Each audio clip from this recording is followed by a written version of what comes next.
नारायण नारायण। आज हम पढ़ रहे हैं शील सिंधु राघव माधुर्य मूर्ति माधव by doctor Shri Ram Kinkar ji Maharaj. Chapter 21 continue करेंगे। पुष्प वाटिका, पेज नंबर 442, लास्ट पैराग्राफ से स्व और पर का प्रसंग चल रहा था। व्यक्ति के जीवन में, व्यवहारिक जगत में जिस सजगता की अपेक्षा है उसका दर्शन पुष्प वाटिका प्रसंग में होता है। जनक नंदिनी के आभूषणों की ध्वनि सुनकर भगवान श्री राम में जिस भावना की उत्पत्ति हुई उसका वर्णन पहले किया जा चुका है। पुष्प वाटिका में श्री किशोरी जी और श्री राम प्रथम बार एक दूसरे का दर्शन लीलाकार में कर रहे थे। प्रभु श्री जनक नंदिनी जी की अनुपम छवि को अपलक दृष्टि से निरख रहे थे, जैसे कोई चकोर चंद्रमा को निहार रहा हो।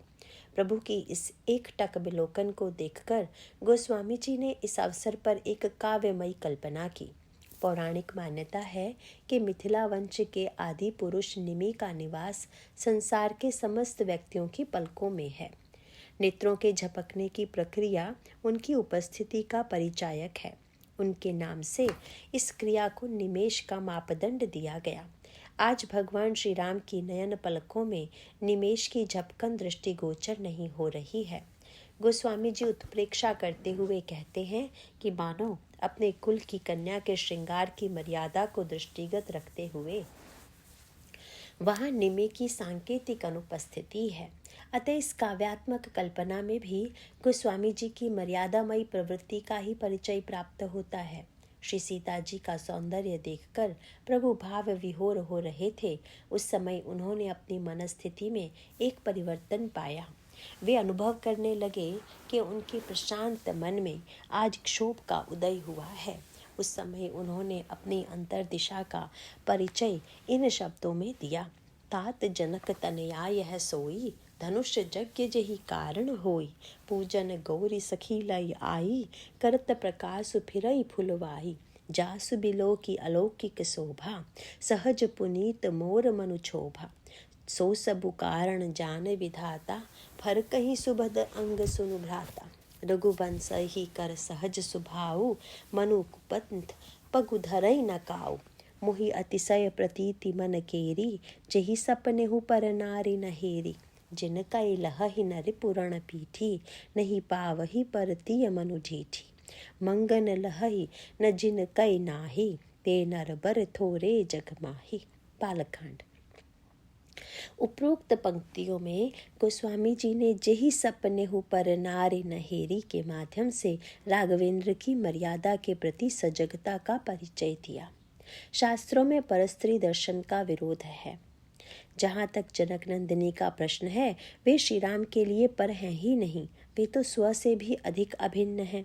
तो फिर भगवान श्री राम को आज ऐसा क्यों प्रतीत हो रहा है कि उनके द्वारा परस्त्री दर्शन की मर्यादा का उल्लंघन हो रहा है?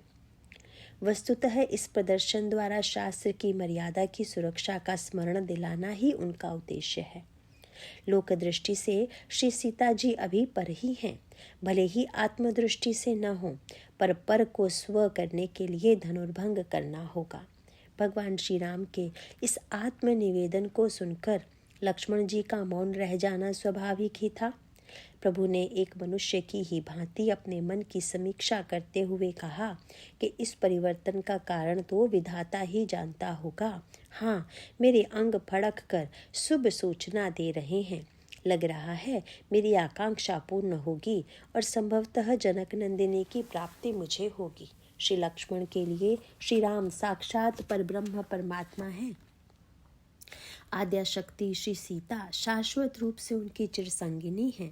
इसीलिए वे निर्णायक रूप में अपनी वाणी के प्रयोग की धृष्टता नहीं करते। इस तरह महारास में यदि स्व और पर का सर्वथा अभाव है, तो पुष्प वाटिका में स्व और पर को लेकर एक आत्ममंथन है। इसका तात्पर्य यही है कि अंतर हृदय में भक्त महारस के दिव्य आनंद का अनुभव करे और व्यवहारिक जगत में श्री राम के चिंतन और मर्यादा का अनुगमन करे। जब रासलीला चल रही थी, श्री कृष्ण गोपियों के साथ चिन्मय क्रीड़ारत थे, तब प्रभु ने उसी अंतराल में एक अलौकिक लीला की। गोपियों के हृदय में क्षण भर के लिए देह भाव अर्थात स्व का उदय हुआ। तुरंत ही श्याम सुंदर अंतर्धान हो गए, मानो यह लीला इस प्रसंग की अलौकिकता को ही प्रतिपादित कर रही है। गोपियां व्याकुल होकर श्याम सुंदर को खोजने लगी। पुष्प वाटिका में भी प्रभु के दर्शन न होने से जनक नंदिनी व्याकुल हो जाती हैं, किंतु यह तो लीला रस की अभिवृद्धि का ही द्योतक है। किशोरी जी चकित भाव से उन्हें चारों ओर ढूंढ रही हैं। उस समय उनकी अंतर्दशा का चित्रण गोस्वामी जी इस प्रकार करते हैं। चित्तवती चकित चहूं दिस सीता, कहाँ गए नृप किशोर मन चिंता। जहाँ बिलोक मृग सावक नयनी, जनु तहाँ बरिस कमल सित श्रेणी। बालकांड। गोस्वामी जी उत्प्रेक्षा करते हैं कि जब श्री किशोरी जी चकित भाव से देख रही हैं तो मानो ऐसा प्रतीत हो रहा है कि चारों ओर श्वेत कमलों की वृष्टि हो रही है। महारास प्रसंग में गोपियों की भावनाएं मुखर रूप में सामने आती हैं, किंतु यहाँ वाणी के स्थान पर नेत्र बोल रहे हैं।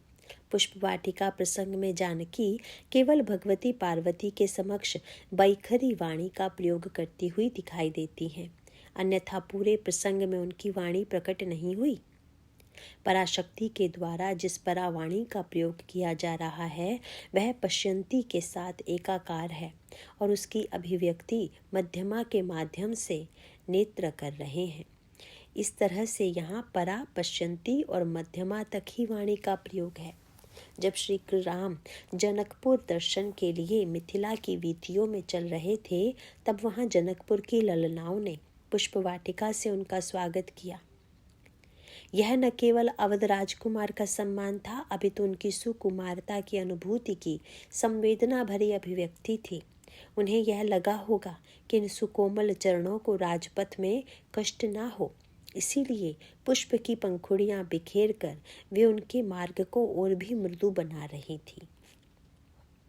उनके सम्मान में राघव के सौंदर्य की सराहना थी तथा जनक नंदिनी से इस राजकुमार के विवाह की उत्कट आशा। पुष्प वाटिका में उनका स्वागत बिल्कुल भिन्न प्रकार से हुआ। वृक्ष और तरु पल्लव लता का वितान तथा वहां उपस्थित पक्षियों के द्वारा कलरव के माध्यम से उनका सत्कार सर्वथा अप्रतिम था। चातक, कोकिल, कीर, चकोर के साथ मयूर के नर्तन की विलक्षणता का क्या कहना। उनका नृत्य प्रभु को सम्मोहित कर लेता है। श्री लक्ष्मण जी ने उनके गिरे पंख को उठाकर उसको अप्रतिम सम्मान दिया और जब प्रभु वाटिका में पुष्पों का चयन कर रहे थे उस समय श्री लक्ष्मण जी ने कलियों के साथ उस मयूर पंख को प्रभु के सिर पर बांध दिया।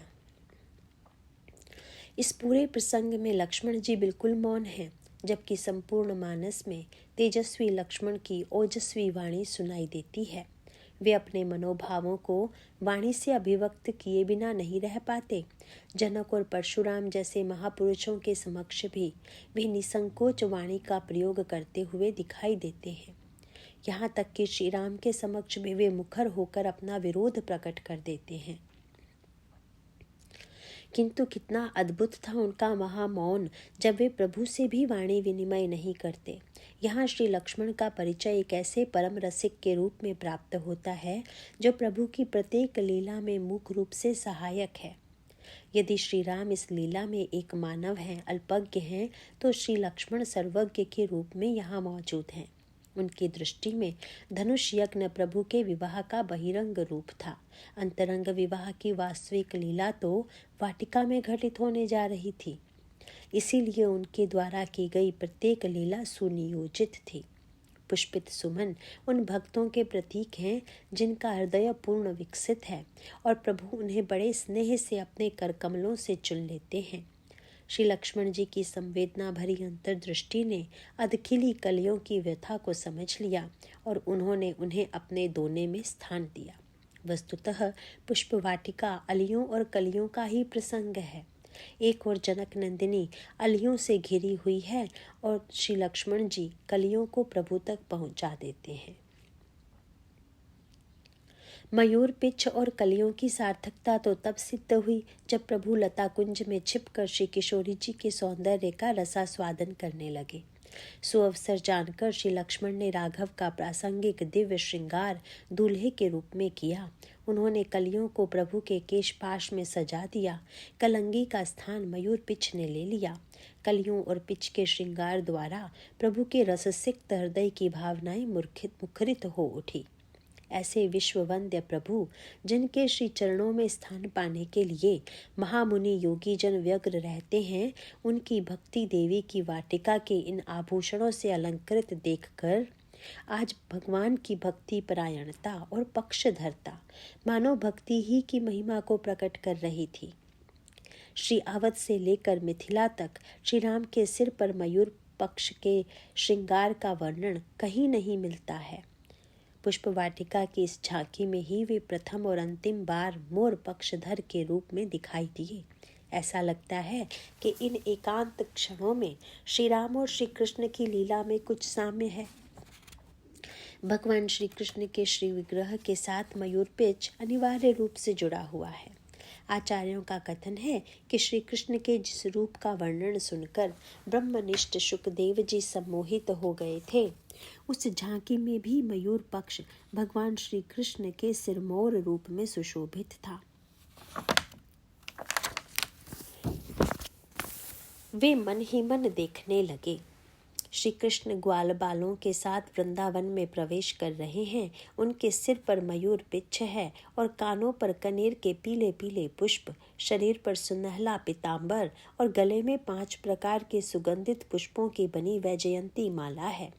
रंगमंच पर अभिनय करते हुए श्रेष्ठ नट का सा क्या ही सुंदर वेश है। बांसुरी के छिद्रों को वे अपने अधरामृत से भर रहे हैं। उनके पीछे पीछे ग्वाल बाल उनकी लोक पावन कीर्ति का गायन कर रहे हैं। इस प्रकार वैकुंठ से भी श्रेष्ठ यह वृंदावन धाम उनके चरण चिन्हों से और भी रमणीय लग रहा है। श्रीमद् भागवत। श्री कृष्ण भक्तों में प्रचलित मान्यता है कि श्री कृष्ण के सिर पर सुशोभित होने वाला यह मोर पक्ष किसी साधारण मोर का पक्ष न होकर श्री राधा रानी के मयूर का ही पक्ष है। राधा प्रिय मयूरस्य बर्हम मूर्धना विभर्त्यजः। पुष्पवाटिका में जो मयूर है वह जनक नंदिनी को अत्यंत प्रिय हो, यह स्वाभाविक है। इसीलिए उसी मयूर पिच्छ को श्री राघवेंद्र ने अपने माथे पर धारण कर उनके प्रति अपना स्नेह और सम्मान प्रकट किया।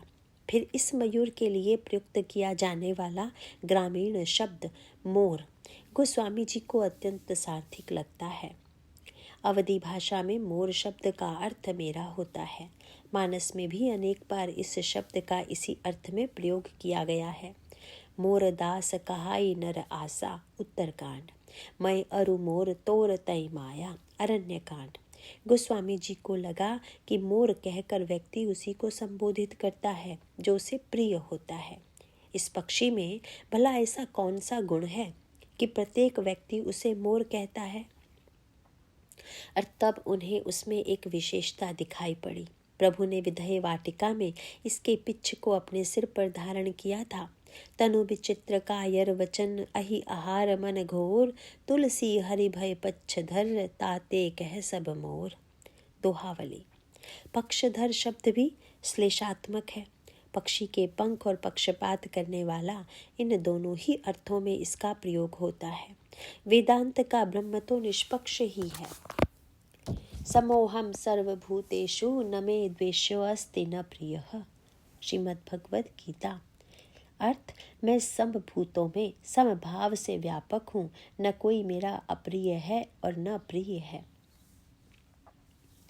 गोस्वामी जी भी इसी सिद्धांत को स्वीकार करते हैं। यद्यपि सम नहीं राग न रोषु, गहई न पाप पुनु गुण दोषु। अयोध्या कांड। किंतु भक्तों को ब्रह्म का यह रूप प्रिय नहीं है। वे तो उन्हें पक्षधर के रूप में देखना चाहते हैं। अतः भक्तों की यह भावना निष्पक्ष ब्रह्म को पक्षधर बना दे, यह स्वाभाविक ही है। भक्तों का ईश्वर पग पग पर उनके प्रति पक्षपात करता हुआ दिखाई देता है। गोस्वामी जी के शब्दों में जिस अपराध पर श्री राघवेंद्र ने बाली को मृत्युदंड दिया था, वही अपराध सुग्रीव और विभीषण से होने पर भी प्रभु उन्हें दंडित नहीं करते। जही अग बधेउ ब्याध जिमि बाली, फिरी सुकंठ सोई कीन ही कुचाली। सोई कर तूति विभीषण केरी, सपने हु सोन राम ही हेरी। बालकांड। दोहावली में भी गोस्वामी जी स्पष्टीकरण देते हुए यही कहते हैं, बंधु बधुरत कही कियो, बचन निरुत्तर बाल। तुलसी प्रभु सुग्रीव की, चितई न कछु कुचाली। दोहावली।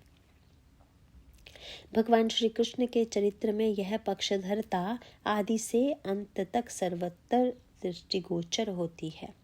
गोस्वामी जी विनय पत्रिका में पांडवों की उत्पत्ति के इतिहास और पांचाली के विवाह की विडंबना का स्मरण करते हुए प्रश्न उठाते हैं कि क्या ये मर्यादा के अनुरूप थे, किंतु श्री कृष्ण न केवल उनका पक्ष ही लेते हैं अपितु उन्हें जगत पूज्य बना देते हैं। जाको हरि दृढ़ करी अंग करयो, सोई सुशील पुनीत वेद विद, विद्या गुण निभरयो। उत्पत्ति पांडु सुतन की करनी, सुनी सतपंथ डरयो। ते त्रैलोक्य पूज्य पावन जस, सुनि सुनि लोक तरयो। जो निज धर्म वेद बोधित सो, करत न कछु बिसरयो। बिनु अवगुण कृकलास कूप, मज्जित कर गही उधरयो। ब्रह्म बिसिक ब्रह्मांड दहन छब, गर्भ नृपति जरयो। अजर अमर कुल सेहु नाहिन बध, सो पुनि फेन मरयो। विप्र अजामिल अरु सुरपति ते, कहा जो नहीं बिगड़यो। उनको कियो सहाय बहुत, उर को संताप हरयो। गुनिका अरु कंदर्प ते, जगमह अघन करत उबरयो। जिनको चरित पवित्र जानि हरि, निज हृदय भवन धरयो। केही आचरण भलऊ मानई, प्रभु सो तो न जानि परयो। तुलसीदास रघुनाथ कृपा को, जोवत पंथ खरयो। विनय पत्रिका। किसी एक भक्त को जब यह प्रतीत हुआ कि सारा समाज उसके विपक्ष हो गया है, तब वह मोर पक्ष की याद करता हुआ कहता है, सब है विपक्ष को पक्ष ना हमारो गहई। मोर पक्ष वारो तू ही, मोर पक्ष वारो है। बहुतों को यह सिद्धांत अप्रिय, अटपटा और न्याय संगत नहीं लगता, किंतु गहराई से देखने पर इस भ्रांति का निवारण हो जाता है। वेदांत के ब्रह्म को स्वीकार करते हुए जो समत्व में स्थित रहते हैं वे धन्य हैं, किंतु भक्ति शास्त्र असमर्थों के लिए आश्वासन देने वाला सिद्धांत प्रस्तुत करता है। यूं तो इस पक्षपात को सैद्धांतिक दृष्टि में भी स्पष्ट करने की चेष्टा की गई। सूर्य भले ही सम हो, किंतु वह वस्तु भेद से पक्षपाती ही प्रतीत होता है। कोयले के टुकड़ों पर सूर्य का प्रभाव वैसा नहीं होता जैसा आतशी शीशे पर। अब इसे सूर्य का पक्षपात कहें या पात्रता का भेद माने। गोस्वामी जी को तो भक्त के हृदय में ही ऐसी कुछ विशेषता लगती है जिसमें निष्पक्ष ईश्वर भी पक्षधर के रूप में प्रतिबिंबित होने लगता है। यद्यपि सम नहीं राग न रोषु, गहई न पाप पुनु गुण दोषु। कर्म प्रधान विश्व करी राखा, जो जस करई सो तस फलु चाखा। तदपि करहि सम विषम बिहारा, भगत अभगत हृदय अनुसारा। अयोध्या कांड। यहाँ यह स्पष्टीकरण आवश्यक है कि ऐसा नहीं कि ईश्वर का यह पक्षपात भक्त के सद्गुणों को लेकर होता है। एक असमर्थ बालक गंदगी में लिपटा हुआ होने पर भी क्या माँ को अत्यंत प्रिय नहीं लगता? भक्त वत्सल शब्द में भी इसी भावना की अभिव्यक्ति है।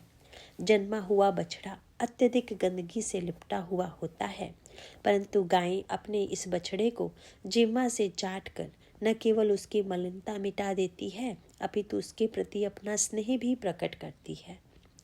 यही है वत्सलता, जिसे दृष्टिगत रखकर भक्तों ने भगवान को शरणागत वत्सल कहकर पुकारा। सुनो प्रभु वचन हर्ष हनुमाना, शरणागत बच्छल भगवाना। सुंदरकांड। न तो भक्तों ने और न ही भक्तों के भगवान ने अपने इस स्वभाव को छिपाने की चेष्टा की। भक्तों का तर्क है कि यदि शुद्ध कर्म सिद्धांत के द्वारा ही जीवन का कल्याण संभव होता है तो फिर ईश्वर भक्ति की आवश्यकता ही क्या थी। जिन्हें यह अनौचित्यपूर्ण प्रतीत होता है वे वेदांत के ब्रह्म में अवस्थित होने के लिए स्वतंत्र हैं। हाँ, यह अवश्य है कि शरणागति और असमर्थता की पात्रता भी उतनी सरल नहीं है जितनी वह प्रतीत होती है। व्यक्ति का अहम इतना प्रबल होता है कि वह अपने कर्तृत्व से मुक्त नहीं हो पाता। शरणागति में असमर्थता की समग्र अनुभूति है। कवि ने अपनी दीनता को मोर के संदर्भ में काव्यात्मक रूप देकर प्रस्तुत किया है। पुष्प वाटिका में कई पक्षी थे, मोर ही नहीं, चातक, कोकिल, कीर और चकोर भी तो प्रभु के स्वागत में संलग्न थे, किंतु उनका पक्ष प्रभु ने नहीं अपनाया। कारण स्पष्ट है, प्रभु के आगमन से मयूर भाव विभोर होकर नाचने लगा। नर्तन करते हुए उसके देह से पक्ष गिर पड़ा। कवि ने यह क्रीड़ा देख ली और उसका हृदय बोल उठा। जो अपना पक्ष त्याग देता है, प्रभु उसी के पक्षधारी बन जाते हैं। वेदांती तो यही मानते हैं कि मैं और मेरापन छूट जाना तत्व ज्ञान है। अतः वे यह सोचकर संतुष्ट हो सकते हैं कि पक्ष से मुक्त होकर मयूर भी तत्वज्ञ ही बन जाता है। इधर राघव के मस्तक पर दिव्य श्रृंगार हो रहा था और उधर जानकी जी व्याकुल दृष्टि से चारों ओर उनका अन्वेषण कर रही थी। अचानक किशोरी जी की सखियों की दृष्टि लता कुंज में स्थित श्री राम पर पड़ी। मानो यह भक्त और भगवान का लुका छिपी का खेल हो रहा था। जीव की दृष्टि से ईश्वर ऐसा छिपा हुआ है कि उसको पकड़ पाना असंभव लगता है। उसे देखने के लिए जो दृष्टि चाहिए वह दुर्लभ है। मुकुर मलिन अरुनयन विहीना, राम रूप दे कही किमि दीना। बालकांड। गोस्वामी जी कहते हैं कि भगवान के भक्तों के पास ही वह दृष्टि होती है जो छिपे हुए प्रभु को खोज लेती है। पराभक्ति स्वरूपा श्री सीता और उनकी भावमयी सखियां इस दृष्टि से युक्त हैं। उन लताओं के सौभाग्य का क्या कहना जिनसे निर्मित निकुंज में प्रभु विश्राम करते हैं। व्रज के मधुर भाव के उपासक श्याम सुंदर को निकुंज में ही क्रीड़ारत देखने के अभ्यस्त हैं। इस उपासना पद्धति की धारणा है कि निर्वृत्त निकुंज में प्रिया प्रियतम शाश्वत रूप से विराहार रहित रहते हैं। किसी सखी के प्रवेश से प्रभु के विहार में बाधा पड़ती है, इसीलिए सखियां दूर खड़ी होकर लताओं के छिद्रों से उस दिव्यमय रसमयी झांकी का दर्शन करती हैं। लता कुंज के बाहर अंधेरा है और निकुंज में श्यामा श्याम की अलौकिक आभा से दिव्य प्रकाश हो रहा है। स्थूल दृष्टि से देखने वालों को लता अंतराल उत्पन्न कारक लग सकती है, किंतु रसमयी सखियों के लिए वह उपासना का उत्कृष्ट माध्यम है। यहाँ भी कौशल किशोर लतांतर विराजित हैं। इतना अंतर अवश्य है कि श्री जानकी जी सखियों के साथ बाहर हैं। उनकी भी दृष्टि प्रभु के श्री विग्रह के दर्शन के लिए लालायत है, व्याकुलता से उन्हें ढूंढ रही हैं। राघव यह दृश्य लता ओट से देख रहे हैं। श्री किशोरी जी की ऐसी उत्कंठा और मिलन दर्शन विहलता देखकर राघव का आनंद अनेक गुना बढ़ जाता है। उनकी इस झांकी के दर्शन से वे अपने हृदय में रस की अभिवृद्धि का अनुभव करते हैं। करत बत कही अनुज सन, मन सिय रूप लुभान, मुख सरोज मकरंद छवि, करई मधुप इव पान। बालकांड। किंतु लतांतर में से उनकी जो समुज्ज्वल आभा विकसित हो रही थी उसे सखियों ने देख लिया। इस अवसर पर श्री किशोरी जी ने भी दर्शन करने की एक अनोखी पद्धति का आश्रय लिया। राघव तो उन्हें अपलक दृष्टि से देख ही रहे थे, अतः यही स्वाभाविक होता कि श्री किशोरी जी भी निर्निमेष दृष्टि से उन्हें निहारती रहती। पर श्री सीता जी ने अचानक अपने नेत्र मूंद लिए। बहिरंग दृष्टि से ऐसा लगा कि संभवतः मर्यादा का पालन कर रही हैं। उनकी यह लीला सखियों के लिए व्यंग विनोद का हेतु बन गई। जब कौशलेंद्र लता निकुंज से बाहर निकल आए तो किसी एक सखी ने व्यंग भरे स्वर से श्री किशोरी जी को सुनाते हुए कहा कि आप तो पार्वती पूजन के पश्चात अब भी उन्हीं के ध्यान में एकाग्र हैं। देवी का ध्यान तो बहुत हो चुका है, अब नेत्र खोल कर भूप किशोर का भी तो दर्शन कर लीजिए। बहुरी गौरी कर ध्यान करे हूँ, भूप किशोर देखी किन लेहू। बालकांड। यह तो हुई मीठी चुटकी की बात। अब आइए श्री सीता जी के ध्यान की इस अनोखी पद्धति पर एक दृष्टि डालें। ध्यान तो बहुधा उसी का किया जाता है जो सामने नहीं होता, पर यहाँ तो प्रभु सामने खड़े हैं। नेत्र के द्वारा जब दूर से किसी का दर्शन किया जाता है तो उसमें विघ्न पड़ने की यत्किंचित संभावना रहती है। अत्यंत निकट होने पर भी देश, काल और व्यक्ति का भेद बना ही रहता है। इन बाधाओं के निवारण का एक उपाय ध्यान है, जिसका प्रयोग श्री किशोरी जी यहाँ करती हुई दिखाई दे रही हैं।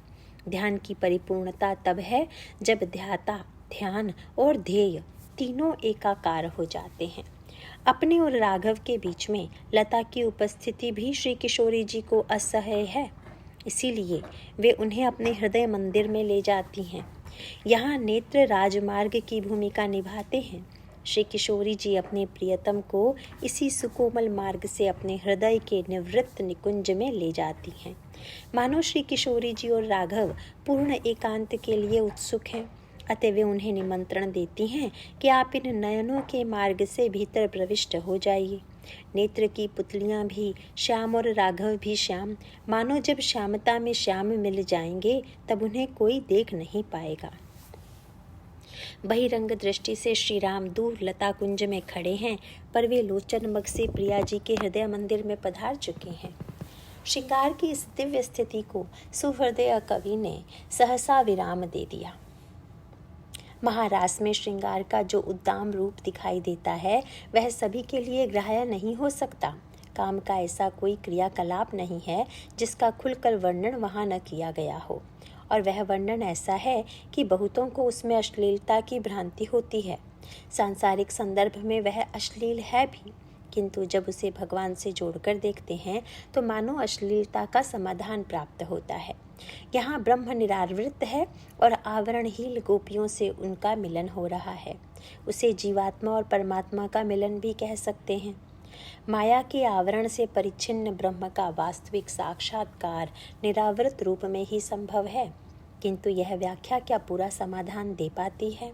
परीक्षित जैसे उत्कृष्ट श्रोता भी इस श्रृंगार और काम क्रीड़ा को सरलता से स्वीकार नहीं कर पाते, और वे अपना संशय ब्रह्मनिष्ठ शुकदेव जी के समक्ष प्रकट करते हैं। राजा परीक्षित ने पूछा, भगवान श्री कृष्ण सारे जगत के एकमात्र स्वामी हैं। उन्होंने अपने अंश श्री बलराम जी के सहित पूर्ण रूप में अवतार ग्रहण किया था। उनके अवतार का उद्देश्य भी यही था कि धर्म की स्थापना हो और अधर्म का नाश। ब्रह्मन वे धर्म मर्यादा के बनाने वाले, उपदेश करने वाले और रक्षक थे। फिर उन्होंने स्वयं धर्म के विपरीत पर स्त्रियों का स्पर्श कैसे किया? मैं मानता हूँ कि भगवान श्री कृष्ण पूर्ण काम थे, उन्हें किसी भी वस्तु की कामना नहीं थी। फिर भी उन्होंने किस अभिप्राय से यह निंदनीय कर्म किया? परम ब्रह्मचारी मुनीश्वर, आप कृपा करके मेरा यह संदेह मिटाइए। उनके संशय का उत्तर ब्रह्मचारी सुखदेव जी इन श्लोकों में देते हैं। श्री सुखदेव जी कहते हैं, सूर्य, अग्नि आदि ईश्वर समर्थ कभी कभी धर्म का उल्लंघन और साहस का काम करते दिखाई जाते हैं, परंतु उन कामों से उन तेजस्वी पुरुषों का कोई दोष नहीं होता। देखो, अग्नि सब कुछ खा जाता है, परंतु उन पदार्थों के दोष से लिप्त नहीं होता। जिन लोगों में ऐसी सामर्थ्य नहीं है, उन्हें मन से भी वैसी बात नहीं सोचनी चाहिए। शरीर से करना तो दूर रहा, यदि मूर्खतावश ऐसा कोई काम कर बैठे तो उसका नाश हो जाता है। भगवान शंकर ने हलाहल विष पी लिया था, दूसरा कोई पी ले तो वह जलकर भस्म हो जाएगा। परीक्षित जैसे महापुरुष भी यदि इस प्रसंग रस को सरलता से पचा नहीं पाते तो साधारण व्यक्ति से कैसे यह आशा की जा सकती है? इसीलिए वृंदावन की रसिक परंपरा में जो रसोपासना प्रचलित है, अब भले ही लिपिबद्ध हो गई हो, किंतु आचार्य परंपरा में इसे अत्यंत गुप्त रखा जाता था और अधिकारी शिष्य को ही उपयुक्त समय पर इस दिव्य लीला के रसास्वादन का अवसर दिया जाता था। मुझे यह संस्मरण नहीं भूलता जो किसी संत ने 30 वर्ष पूर्व वृंदावन में सुनाया था। रसिक परंपरा के महान भक्त कवि ध्रुवदास जी ने भगवान श्री कृष्ण की 42 श्रृंगार लीलाओं का वर्णन किया है। लिखित साहित्य के रूप में यह कुछ गिने चुने व्यक्तियों के पास ही उपलब्ध था। किसी व्यक्ति ने उसे प्रकाशित करने की इच्छा संत के समक्ष रखी, पर आचार्य जी ने उनको स्वीकृति नहीं दी। किंतु उस अति उत्साही व्यक्ति ने किसी अन्य माध्यम से यह लीला पुस्तिका प्राप्त कर उसे प्रकाशित कर दिया। जब संत को यह ज्ञात हुआ तो इन्हें इतना अधिक आघात पहुंचा कि क्षण भर में ही उनके प्राण पखेरु उड़ गए। गोपन का यह अतिशय आग्रह लोक कल्याण की भावना से ही प्रेरित है। साधारण जनमानस जिस धरातल पर स्थित होता है, वहाँ इस प्रसंग के प्राकट्य में विकृति की संभावना है। प्रचलित कहावतों में भी इनकी झलक दृष्टिगोचर होती है। किसी रंगीले छबीले युवक को बहुधा लोक समाज में कृष्ण कन्हैया कहकर संबोधित किया जाता है। ये कहावतें तार्किक सत्य भले ही न हों, किंतु वे समाज के मन को प्रतिबिंबित करती ही हैं। श्री रामचरितमानस में गोस्वामी जी भगवान श्री राम के संदर्भ में जिस श्रृंगार की सृष्टि करते हैं, उसमें इस विकृति की संभावना नहीं है। गोस्वामी जी और उनके आराध्य की दृष्टि लोकपरक है। इसे सिद्ध करने के लिए बहुत तर्क वितर्क की आवश्यकता नहीं है। रामचरितमानस से पूर्ववर्ती ग्रंथों में भी समान रूप से यह सत्य दृष्टिगोचर होता है। स्वयं श्रीमद् भागवत में भी श्री हनुमान जी के द्वारा आराधित प्रभु के लिए इस वाक्यवली का प्रयोग किया गया है। ओम नमो भगवते उत्तम श्लोकाय नमः, आर्य लक्षण शीलव्रताय नमः, उपशिक्षिक्षात्मन उपासित लोकाय नमः, साधुवाद निकषणाय नमो, ब्रह्मण्य देवाय महापुरुषाय महाराजाय नमः इति। श्रीमद् भागवत भवभूति के राम की तो यह घोषणा ही है कि वे लोकाराधन के लिए सभी का परित्याग कर सकते हैं। स्नेहम दयाम च सौख्यम च यदि वा जानकीमपि, आराधनाय लोकस्य मुंचतो नास्ति मे व्यथा। उत्तर रामचरित। उन्मुक्त श्रृंगार अपरिपक्व मन मस्तिष्क पर अच्छा प्रभाव नहीं डालता। यह एक सर्वमान्य तथ्य है, किंतु क्या जीवन और साहित्य से श्रृंगार को पूरी तरह अस्वीकार कर पाना संभव है? क्या उसका अतिशय गोपन व्यक्ति के मन में विकृति की सृष्टि नहीं करेगा? इस वास्तविकता को नकारा नहीं जा सकता कि अतिशय निषेध से भी मन में कुंठा और अपराध भावना का उदय होता है। अंतर जीवन में तो व्यक्ति उससे जुड़ा ही हुआ है, अतः जिसके बिना वह रह नहीं सकता, उसे पाप और अपराध बना देने से वह उसे छोड़ तो पाता नहीं। हाँ, चौर्य वृत्ति से उसे जानने और पाने की इच्छा उसके मन में और भी अधिक प्रबल हो जाती है। इसीलिए किसी मध्य मार्ग की ही अपेक्षा है। कारागार और पागल खाने दोनों ही व्यक्तियों के साध्य नहीं हो सकते। कारागार में बंदी यदि पूरी तरह परतंत्र है तो पागल खाने में उसकी सारी चेष्टाएं अनियंत्रित होती हैं। मध्य मार्ग तो व्यक्ति का गृह ही है, जहां वह स्वतंत्र होते हुए भी विवेक पूर्वक कुछ परतंत्रताएं स्वीकार करता है। गोस्वामी जी काव्य में भी इसी मध्यमार्गीय शैली का आश्रय लेते हैं। उन्होंने भगवान शिव का जो चरित्र प्रस्तुत किया है, उसमें यही दृष्टिकोण परिलक्षित होता है। यूं तो भूत भावन शिव ने लोक कल्याण की भावना से ही विवाह करना स्वीकार किया था, किंतु यदि इसे ही चरम सत्य मान लिया जाए तो उस विवाह का स्वरूप क्या होगा?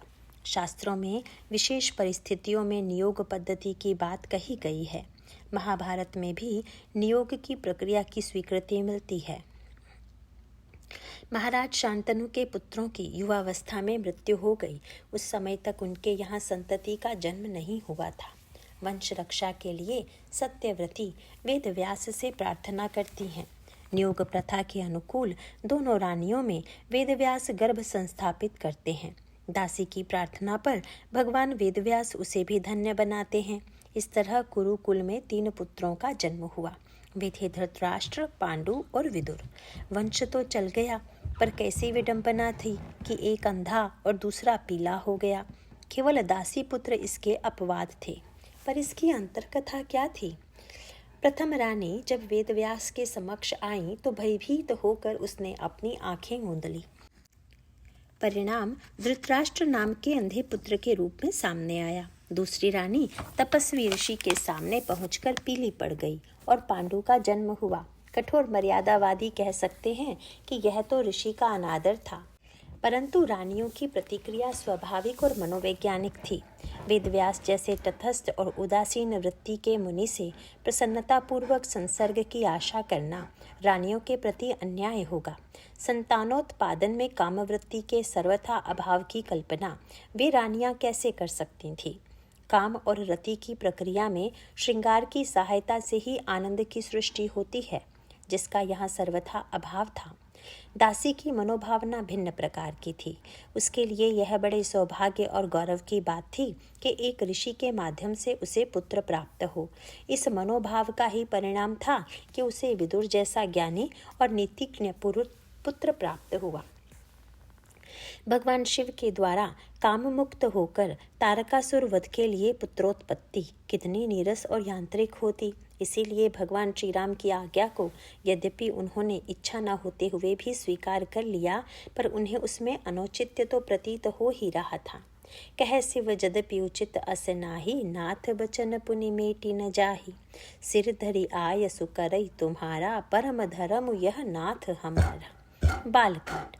विवाह के लिए पहले काम के द्वारा शिव के हृदय में जिस वासनामय क्षोभ की सृष्टि की गई, वह प्रारंभ में भले ही भगवान रुद्र को अनुचित्य पूर्ण लगी हो और क्रोध में उन्होंने उसे भस्म कर दिया हो, किंतु अंततोगत्वा काम का उद्देश्य तो पूरा हो ही गया। उनके हृदय में उत्कंठा का उदय हुआ। उन्होंने सप्तर्षियों को पार्वती की परीक्षा लेने के लिए भेजा। सप्तर्षि लौटकर जब उमा के प्रेम की प्रशंसा करते हैं, तब भगवान शिव के हृदय में भी उमा के प्रति स्नेह और राग का उदय हुआ और वे भी पार्वती के स्नेह में डूब जाते हैं। भय मगन शिव सुनत सनेहा, हर्षि सप्त ऋषि गवने गेहा। बालकांड। परिणाम स्वरूप जो विवाह संपन्न हुआ वह एक यांत्रिक प्रक्रिया मात्र नहीं थी। विवाह के पश्चात कामारी कैलाश लौट आए और वहां लौटकर ऐसा भी नहीं था कि उनका सारा ध्यान लोक कल्याण के लिए पुत्र उत्पत्ति में ही केंद्रित हो गया हो।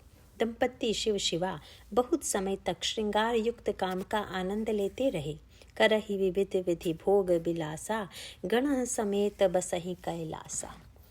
हर गिरिजा बिहार नित गयो, यही विधि विपुल काल चली गयो। बालकांड। महाकवि कालिदास ने इस विलास लीला का विस्तृत चित्र प्रस्तुत किया है। वह वर्णन अश्लीलता की सीमा को स्पर्श करता हुआ सा जान पड़ता है।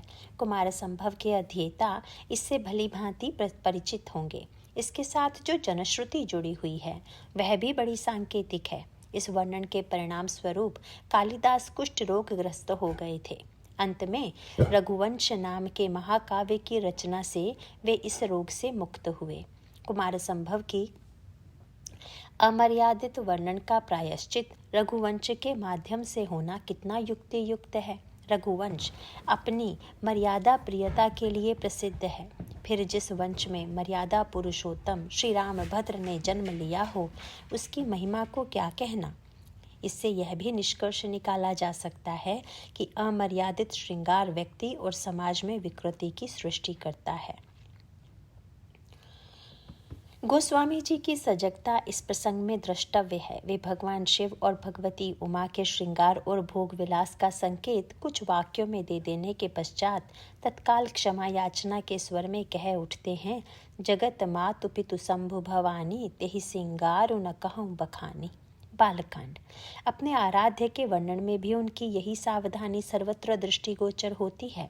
भगवान राम के चरित्र का वर्णन अनेक ग्रंथों में उपलब्ध है। पुष्पवाटिका प्रसंग का उल्लेख उनमें नहीं है। केवल प्रसन्न राघव नाटक ही इसका अपवाद है। महाराज जनक ने एक प्रतिज्ञा की, अतः धनुर्भंग के माध्यम से कोई भी राजा या राजकुमार विदेह नंदिनी को प्राप्त करने में सक्षम हो सकता है। ऐसी स्थिति में एक मर्यादामयी कन्या के रूप में सीता उसका वर्ण करने के लिए बाध्य है। उन्हें वह प्रिय लगे या अप्रिय, निर्णय करने की स्वतंत्रता वहाँ नहीं है। तृप्तसुधा द्रौपदी के सामने भी यही समस्या आई थी। महाराज द्रुपद ने मत्स्य वेद पूर्ति की जो प्रतिज्ञा की थी, उसे सुनकर अनगिनत राजा राजकुमार वहां एकत्र हुए। सभी असमर्थ हो गए। कर्ण और अर्जुन इसके अपवाद थे। अर्जुन तो स्वयं को गुप्त रखते हुए ब्राह्मण मंडली में विराजमान थे। उनके द्वारा मत्स्य वेद किया जाए उसके पहले ही महारथी कर्ण प्रतिज्ञा पूर्ति के लिए आगे बढ़े। पर अगले ही क्षण तेजस्विनी द्रौपदी ने स्पष्ट शब्दों में यह घोषणा की कि वे सूत पुत्र से विवाह नहीं करेंगी। सूर्यपुत्र महापराक्रमी कर्ण के लिए यह घटना कितनी अपमानजनक थी। द्रौपदी को ऐसा कहने का क्या अधिकार था? पिता के द्वारा प्रतिज्ञा किए जाने का वह प्रारंभ में ही विरोध कर सकती थी, पर एक बार स्वीकृति दे देने पर वह किस मुंह से कर्ण को अपमानित कर सकती थी? द्रौपदी की यह अमर्यादित भाषा उसे कितनी महंगी पड़ी, इसे महाभारत का इतिहास बताता है। कर्ण ने उसे या द्रुपद को चुनौती नहीं दी तो यह उसकी शालीनता ही थी, पर अपने इस अपमान को भूल पाना उसके लिए असंभव था। इसी की प्रतिक्रिया द्रौपदी को नग्न करने की चेष्टा के अवसर पर उसकी वाणी में प्रदर्शित होती है। पर जनक नंदिनी द्रौपदी तो नहीं है, वे तो सुंदरता, शील और मर्यादा सभी का घनीभूत रूप हैं। अतः उनसे पिता और उनकी प्रतिज्ञा की अवहेलना संभव ही नहीं थी। धनुष टूटने की प्रतिज्ञा पूर्ण होने के पश्चात किसी वर का वर्ण धार्मिक दृष्टि से भले ही आदर्श हो, किंतु उसमें सहज प्रीति की कल्पना तो की ही नहीं जा सकती थी। पुष्पवाटिका प्रसंग में प्रेम और मर्यादा का अद्भुत सामंजस्य था। राघव के सौंदर्य का वर्णन सुनकर उनके हृदय में दर्शन की जो उत्कंठा उदित होती है वह सहज प्रीति का ही परिचायक है। पर वहाँ भी गोस्वामी जी 2 वाक्यों के प्रयोग से उसे अलौकिक और मर्यादामय रूप प्रदान करते हैं। चली अग्र करी प्रिय सखी सोई, प्रीति पुरातन लखई न कोई। बालकांड। पुरातन प्रीति के प्रयोग का तात्पर्य ही सीताराम के अलौकिक शाश्वत संबंध की ओर इंगित करना था। तत्वतः दोनों एक ही हैं और चिर पुरातन दंपत्ति हैं। गिरा अर्थ जल बीच सम, कहियत भिन्न न भिन्न। बालकांड। वाणी में ही अर्थ निहित होता है, किंतु जब कोई अधिकारी विद्वान के श्रीमुख से किसी शब्द विशेष का तात्पर्य उद्घाटित होता है तो श्रोता चमत्कृत हुए बिना नहीं रहते।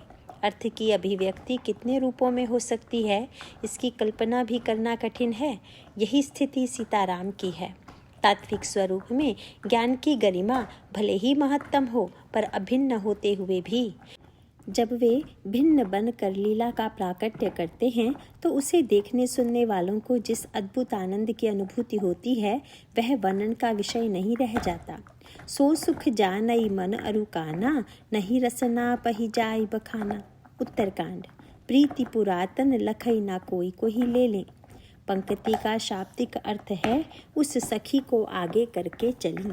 इनकी पुरातन प्रीति को कोई नहीं देख पाया, किंतु इसकी व्याख्या एक भिन्न रूप में भी की जा सकती है। प्रश्नोत्तर के रूप में इसका तात्पर्य सर्वथा भिन्न हो जाता है।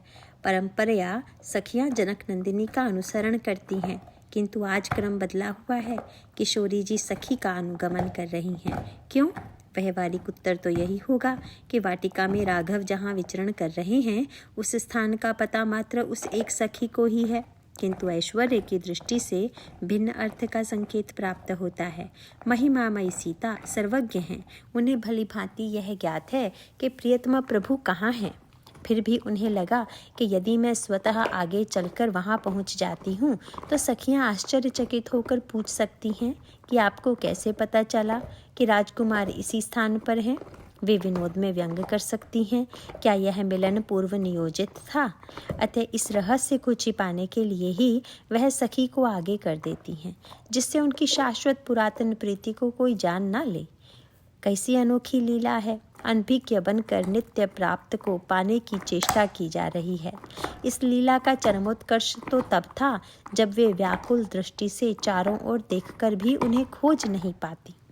उनसे पहले सखियां ही लता ओट में छिपे राघव को ढूंढ लेती हैं। उनके दिखलाने पर ही सीता उन्हें देख पाती हैं। जो प्रभु उनके हृदयस्थ हैं उन्हें वे बाहर से भीतर लाती हुई प्रतीत होती हैं। प्रभु कहाँ हैं इस समय?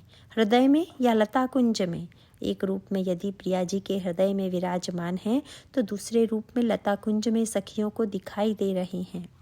इतना ही नहीं, सीता जी को नेत्र मूंदे देखकर लता कुंजस्थ को भी इसमें अपनी पराजय प्रतीत होती है। वे बाध्य हो जाते हैं लता कुंज से बाहर आने के लिए। लगता है यहाँ अंतर्यामी ईश्वर और बहिर्यामी प्रभु में होड़ लग गई है। यदि किशोरी जी हृदयस्थ राम में डूबी हुई हैं तो उन्हें बाहर देखने की क्या आवश्यकता है। यह तो बहिर्यामी प्रभु के सौंदर्य की पराजय है। तत्वतः अंतर्यामी और बहिर्यामी ईश्वर में कोई अंतर नहीं है, किंतु लीला विलास के लिए भावुक भक्तों ने इन दोनों में भी भेद की कल्पना की। गोस्वामी जी ने कवितावली में इस भेद को अनोखे रूप में प्रस्तुत किया है। इसकी पृष्ठभूमि समझने योग्य है। निर्गुण निराकारवादी परंपरा के अग्रगण्य गायक संत कबीर हैं। वे मातृपूजा तथा तीर्थ यात्रा का विरोध करते हैं। उनकी दृष्टि में जब वह ईश्वर हृदय में ही स्थित है तब उसे बाहर ढूंढने की आवश्यकता ही क्या है। मुझको कहाँ ढूंढता बंदे, मैं तो तेरे पास रे। जैसे पदों में इसकी भावना की अभिव्यक्ति होती है। मूर्ति पूजा को वे पत्थर की पूजा कहकर उपहास करते हैं। सैद्धांतिक रूप में ये तर्क युक्ति संगत प्रतीत होते हैं, पर इसकी परिणति किस रूप में हुई। अंतर हृदय में उनका साक्षात्कार करने वाले तो बिरले ही हुए, पर बहुसंख्यक व्यक्ति तो संशयग्रस्त होकर उस आनंद से वंचित रह गए जो प्रभु की मूर्ति पूजा और अर्चना से उन्हें प्राप्त होता। बच्चे गुड्डे गुड़ियों के खेल में जिस आनंद का अनुभव करते हैं, क्या वह व्यर्थ है। यदि वृद्ध व्यक्ति बालक को यह उपदेश पिलाने लगे कि गुड्डे गुडिया तो चैतन्य नहीं जड़ हैं, इन्हें फेंक कर तत्व चिंतन करो, तो वह वृद्ध व्यक्ति का ही अविवेक माना जाएगा। इसीलिए कबीर जब यह कह उठते हैं, गुड्डा गुडिया सूप सुपेली छोड़ी दे, बुध लरिकाई खेलन की, कहत कबीर सुनो भई साधो, जतन करो कुछ साई मिलन की। इसे उनके अतिशय आग्रह के रूप में ही देखा जा सकता है। बालक का एक अपना आनंद होता है। इसी प्रकार समाज में भी अनगिनत व्यक्ति बालवृत्ति के ही होते हैं। क्रमशः उनमें से कुछ परिपक्व बुद्धि के हो जाते हैं। स्वभावतः उनके आनंद लेने की पद्धति परिवर्तित हो जाती है। लगता है कबीर बालकों को बूढ़ा बनाने के लिए अत्यंत उतावले हो जाते हैं। गोस्वामी जी उनके अतिशय आग्रह को अपने ग्रंथों के माध्यम से अस्वीकार कर देते हैं।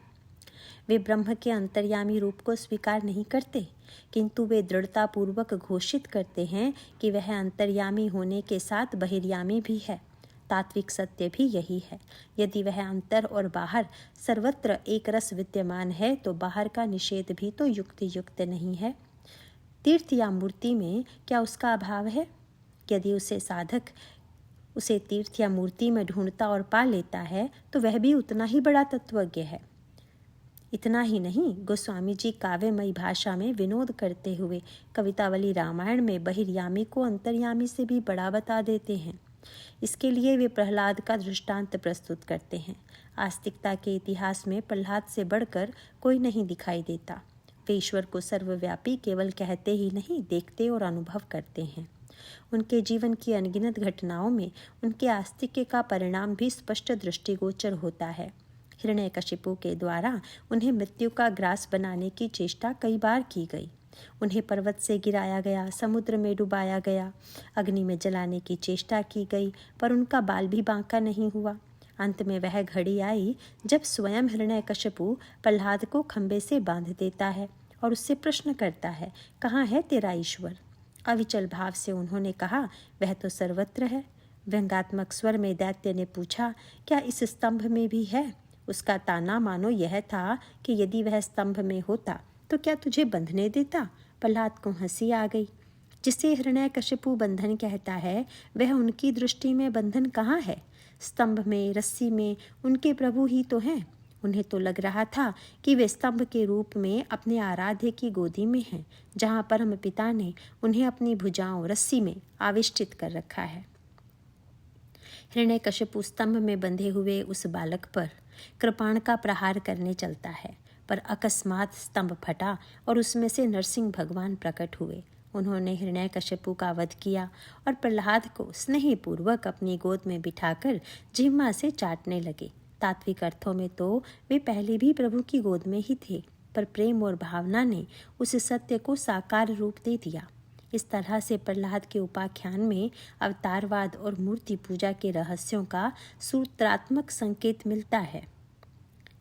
गोस्वामी जी कह उठे, भले ही वह ईश्वर अंतर्यामी और हृदयस्थ रहा हो, पर प्रकट तो वह बहिरंग स्तंभ से हुआ। इसीलिए मुझे अंतर्यामी से बहिर्यामी ही बड़ा प्रतीत हो रहा है। उनकी दृष्टि में लोगों को प्रस्तर प्रतिमा की पूजा की परंपरा प्रहलाद से ही प्राप्त हुई। काढ़ी कृपाण कृपा न कहूँ, पितु काल कराल बिलो की न भागे। राम कहाँ सब ठाऊं हैं खम्भ में, हाँ सुनिहाक नृक हरि जागे। बैरी बिदारी भय बिकराल, कहीं प्रहलाद ही के अनुरागे। प्रीति प्रतीति बढ़ी तुलसी, तब ते सब पाहन पूजन लागे। कवितावली। अंतर जामी हुते बड़े, बाहिर जामी हैं राम, जे नाम लिए ते।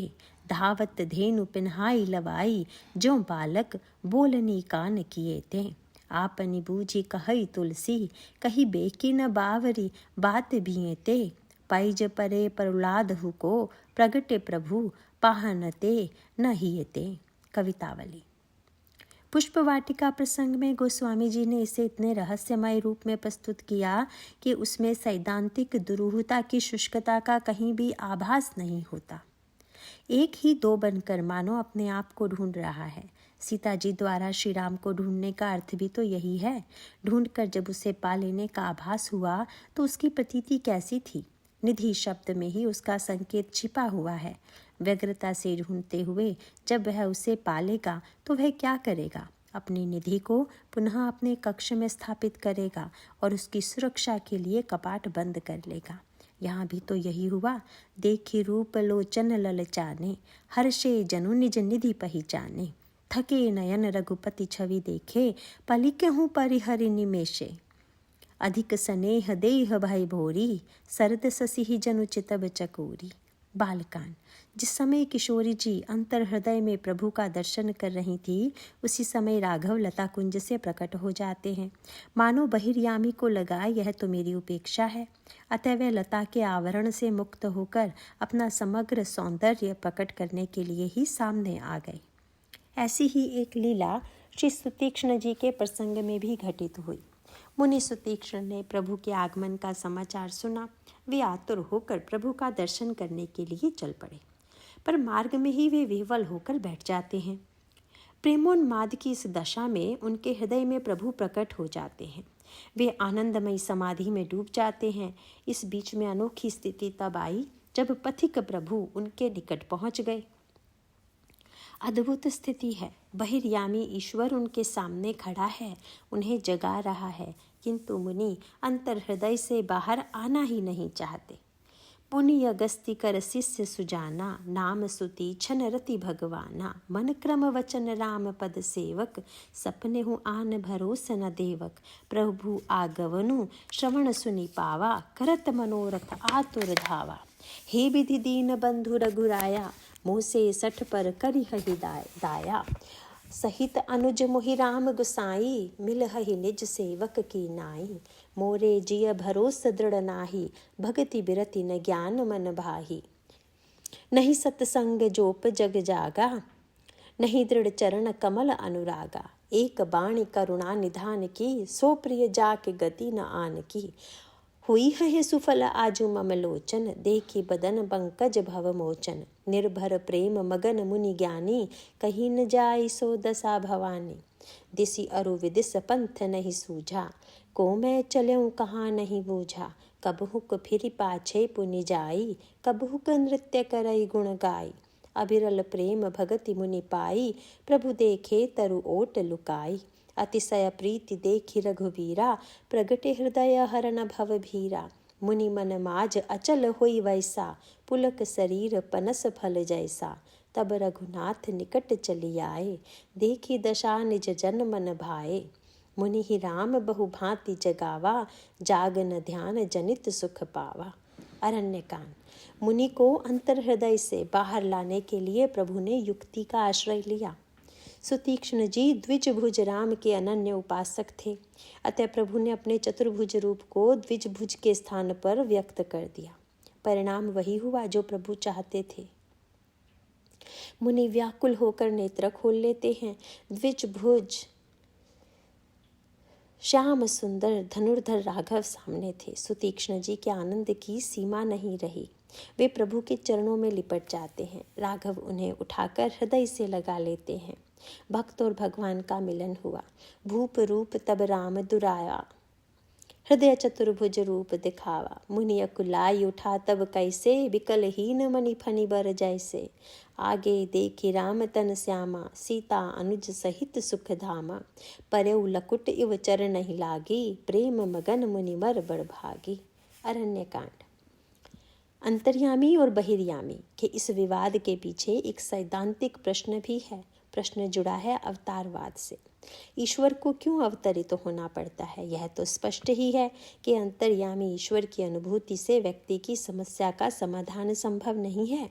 अतः अवतार का उद्देश्य है व्यक्ति के साथ समष्टि और समाज की आवश्यकताओं की पूर्ति।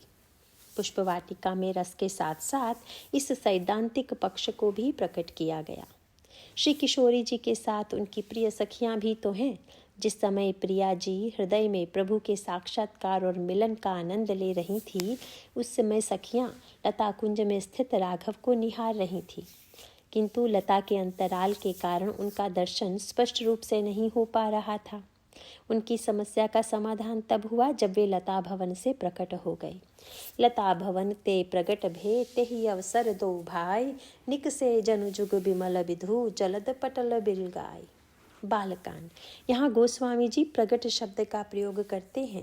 यदि लता भवन है तो भाषा शास्त्र की दृष्टि से यहाँ भवन से बाहर निकले, ऐसा वाक्य ही उपयुक्त प्रतीत होता है। किंतु जब गोस्वामी जी प्रगट भे शब्द का उपयोग करते हैं तो उनके सामने इस प्रसंग का दार्शनिक पक्ष भी था।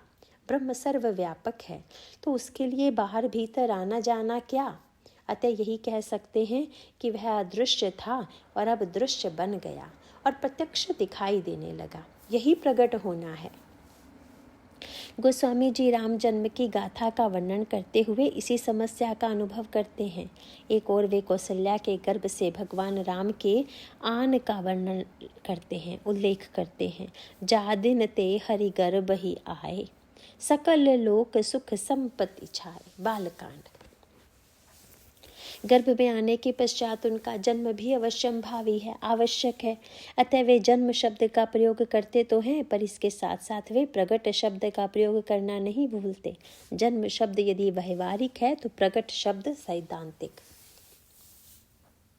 इसलिए एक और वे लिखते हैं, जोग लगन ग्रह बार तिथि, सकल भय अनुकूल, चरु अचर हर्ष जुत, राम जन्म सुख मूल।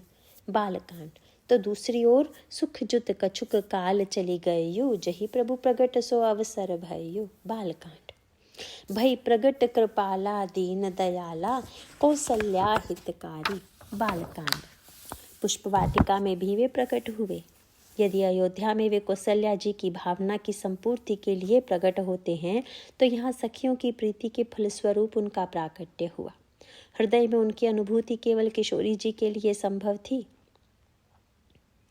पर प्रकट होने पर वे सबके लिए सुलभ हो जाते हैं। यही अवतारवाद की मूल धारणा है। दूसरी ओर इस प्रसंग की श्रृंगारिक भावना भी अद्भुत है। श्री किशोरी जी उन्हें लोचन मग से हृदय मंदिर में ले आती हैं। यहाँ तक तो कवि वर्णन कर देता है, पर आगे वह मौन है। क्यों?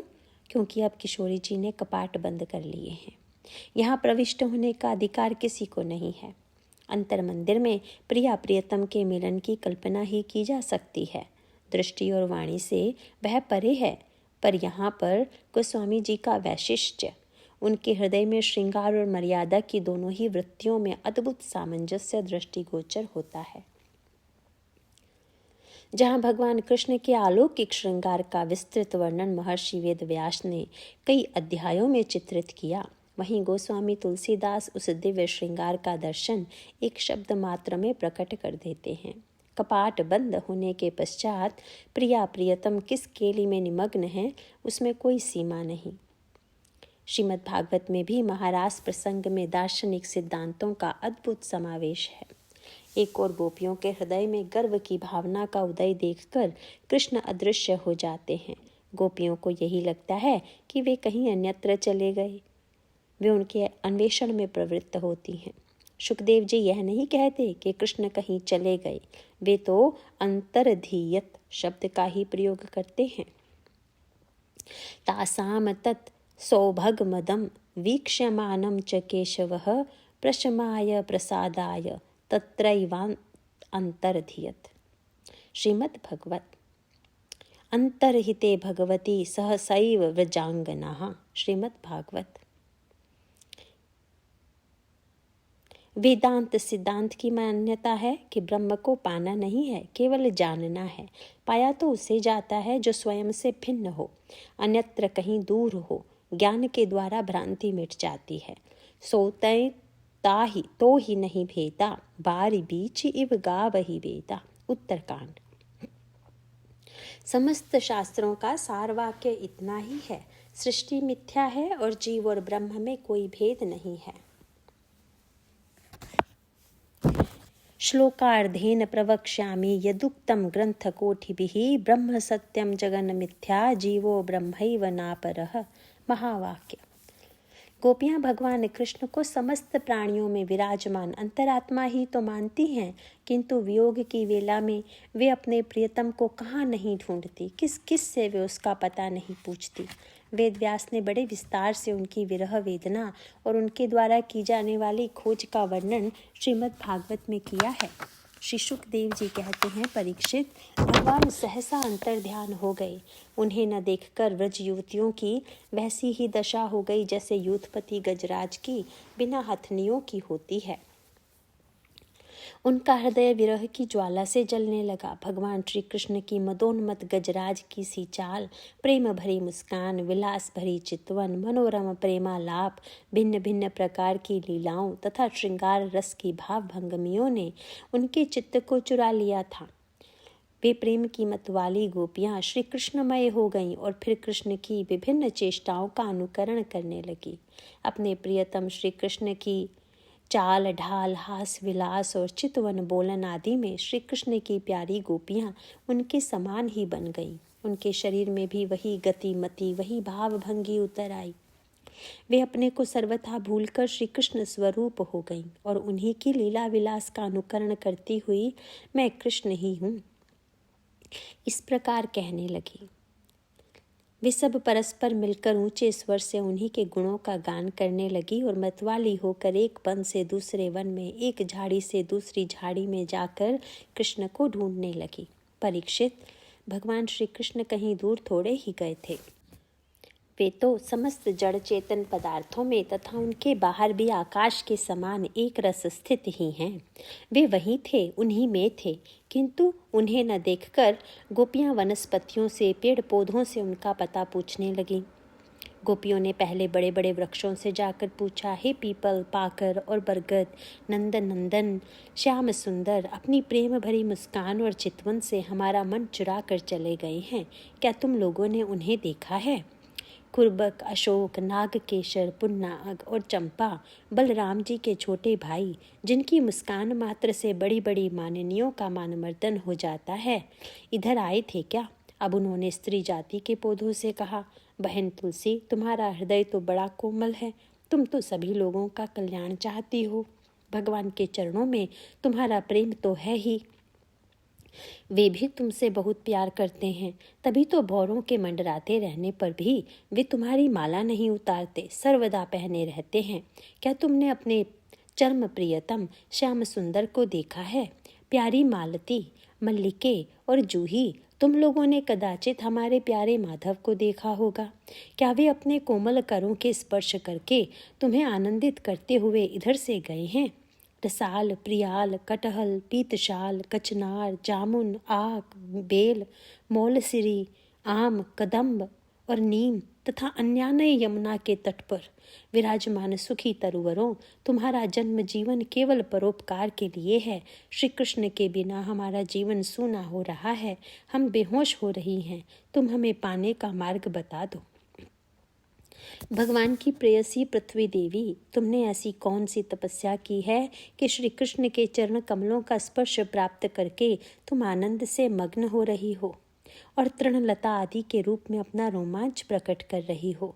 तुम्हारा यह उल्लास विलास श्री कृष्ण के चरण स्पर्श के कारण है अथवा वामनावतार में विश्वरूप धारण करके उन्होंने तुम्हें जो नापा था उसके कारण है। कहीं उनसे भी पहले वराह भगवान के अंग संग के कारण तो तुम्हारी यह दशा नहीं हो रही है। अरे सखी, हरिणियों, हमारे श्याम सुंदर के अंग संग से सुषमा सौंदर्य की धारा बहती रहती है। वे कहीं अपनी प्राण प्रिया के साथ तुम्हारे नयनों को परमानंद का दान करते हुए इधर से ही तो नहीं गए हैं। देखो देखो, यहाँ कुलपति श्री कृष्ण की कुंदकली की माला की मनोहर गंध आ रही है, जो उनकी परम प्रेयसी के अंग संग से लगे हुए कूच कुमकुम से अनुरंजित होती रहती है। तरुवरों, उनकी माला की तुलसी में ऐसी सुगंध है कि उसकी गंध के लोभी मतवाले और भौरे प्रत्येक क्षण उस पर मंडराते रहते हैं। उनके एक हाथ में लीला कमल होगा और दूसरे हाथ में अपने प्रेयसी के कंधे पर रखे होंगे। हमारे प्यारे श्याम सुंदर इधर से विचरते हुए अवश्य गए होंगे। जान पड़ता है तुम लोग उन्हें प्रणाम करने के लिए ही झुके हो, परंतु उन्होंने अपनी प्रेम भरी चितवन से भी तुम्हारी वंदना का अभिनंदन किया है या नहीं? अरे सखी, इन लताओं से पूछो। ये अपने पति वृक्षों को भुजपाश में बांधकर आलिंगन किए हुए हैं। इससे क्या हुआ? इनके शरीर में जो पुलक है, रोमांच है, वह तो भगवान के नखों के स्पर्श से ही है। अहो, इनका कैसा सौभाग्य है।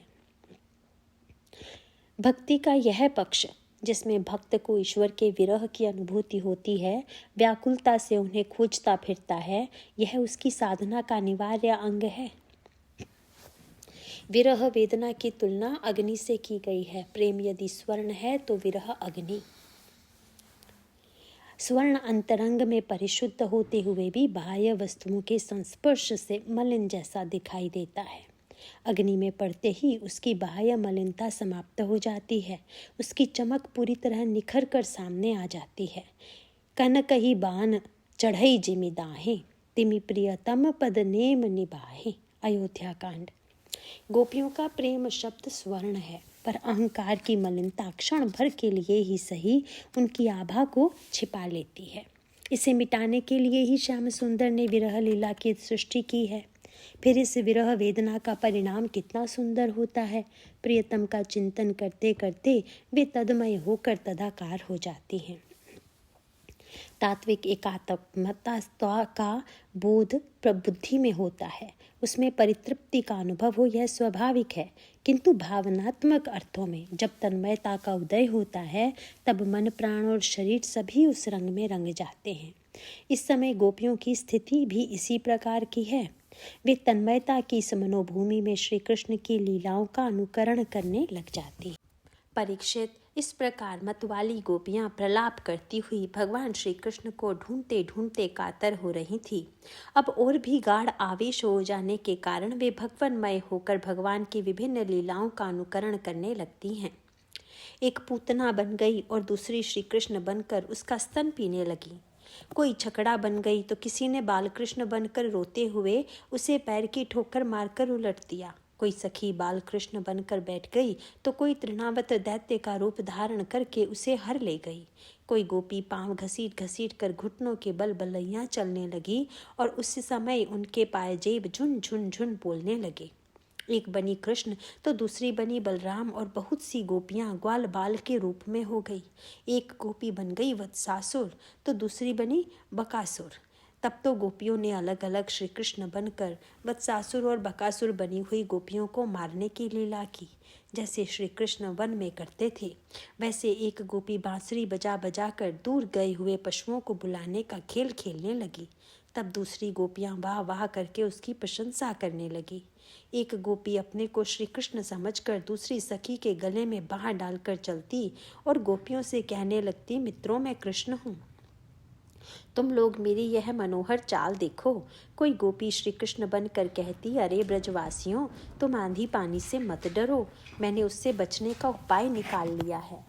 ऐसा कहकर गोवर्धन धारण करने का अनुकरण करती हुई वह अपनी ओढ़नी उठाकर तान लेती।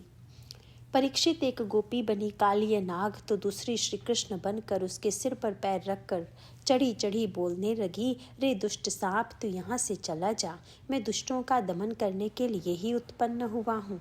इतने में ही एक गोपी बोली, अरे ग्वालों देखो, वन में बड़ी भयंकर आग लगी है, तुम लोग जल्दी से जल्दी अपनी आंखें मूंद लो, मैं अनायास ही तुम लोगों की रक्षा कर लूँगा। एक गोपी यशोदा बनी और दूसरी बनी श्री कृष्ण। यशोदा ने फूलों की माला से श्री कृष्ण को उखल में बांध दिया। अब वह श्री कृष्ण बनी हुई सुंदरी गोपी हाथों से मुंह ढांक पर भय की नकल करने लगी। पर यह अनुभूति भी तिरोहित हो जाती है, उनमें पुनः विरह वेदना का उदय हो जाता है। विरह मिलन की यह अद्भुत लीला एक दूसरे की विरोधी न होकर पूरक है। विरह अग्नि है तो मिलन मानो शीतल जल है।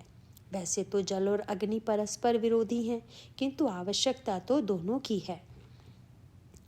रामचरितमानस में जनक नंदिनी ने आंजनेय के द्वारा प्रियतम के पास जो संदेश भेजा, उसे वे एक काव्यात्मक भाषा में प्रस्तुत करती हैं। यह तो प्रत्यक्ष ही दिखाई देता है कि विरही के हृदय में चाहे जैसी विरह अग्नि प्रदीप्त हो, आंखों से अनवरत आंसू भी बहते रहते हैं। ऐसा क्यों? जनक किशोरी ने इसे इस रूप में प्रस्तुत किया, प्रियतम, मैं यदि चाहकर भी इस शरीर का परित्याग नहीं कर पा रही हूँ तो इसका भी एक कारण है। प्रभु, मेरा यह शरीर रुई की तरह है, ऊर्ध्व श्वास की वायु भी बह रही है, अतः शरीर जल जाने में क्या देर थी, किंतु नेत्रों को यह स्वीकार नहीं है, उन्हें अब भी आपके दर्शन की आशा है, इसीलिए वे अश्रु जल से सींच कर देह को जलने से रोक देते हैं। अवगुण एक मोर में माना, विचृत प्राण न कीन बयाना, नाथ सो नय नहीं को अपराधा, निसरत प्राण करहि हठि बाधा, बिरह अग्नि तनु तूल समीरा, श्वास जरई छन माहि शरीरा, नयन स्रवहि जलु निज हित लागी, जरई न पाव देह बिरहागी। सुंदरकांड। इस तरह प्रेमियों के जीवन में संयोग वियोग का यह क्रम उनके अंतःकरण की जिन वृत्तियों को व्यक्त करता है, वह मात्र संयोग या केवल वियोग में संभव नहीं है। संयोग काल में कृष्ण से उनका जो व्यवहार दिखाई देता है, उसे देखकर यह कल्पना भी नहीं होती कि गोपियों को श्री कृष्ण के तात्विक स्वरूप का ज्ञान है। उनका समस्त क्रियाकलाप माधुर्य की भावना से प्रेरित है। जब वे उन्हें माखन चोर कह सकती हैं, इसके लिए यशोदा मैया को उलाहना दे सकती हैं, छाछ के लिए श्री कृष्ण को नचा तक सकती हैं, तो इसे देखकर कौन कहेगा कि वे श्री कृष्ण के अवतार तत्व से परिचित हैं। पर वही गोपियाँ जब वियोग काल में विलाप करती हैं, तब उनकी अंतस्थ भावना मुखर हो जाती है। आप केवल यशोदा के पुत्र नहीं हैं, अपितु समस्त संसार के प्राणियों की अंतरात्मा हैं। देवताओं की प्रार्थना से द्रवित होकर विश्व की रक्षा के लिए यदुकुल में अवतरित हुए हैं। इस वाणी में वे तत्वज्ञ ही नहीं, सर्वज्ञ भी प्रतीत होती हैं। गोपियों का विरह गीत कितना रहस्यपूर्ण और तात्विक है, उसमें कितना रस है, कैसी मनुहार है, उसका यत्किंचित अनुभव अग्रिम पंक्तियों में किया जा सकता है। नारायण नारायण। यहाँ पे चैप्टर 21 खत्म होता है। नेक्स्ट चैप्टर है गोपी गीत, हम नेक्स्ट पार्ट में करेंगे। नारायण नारायण।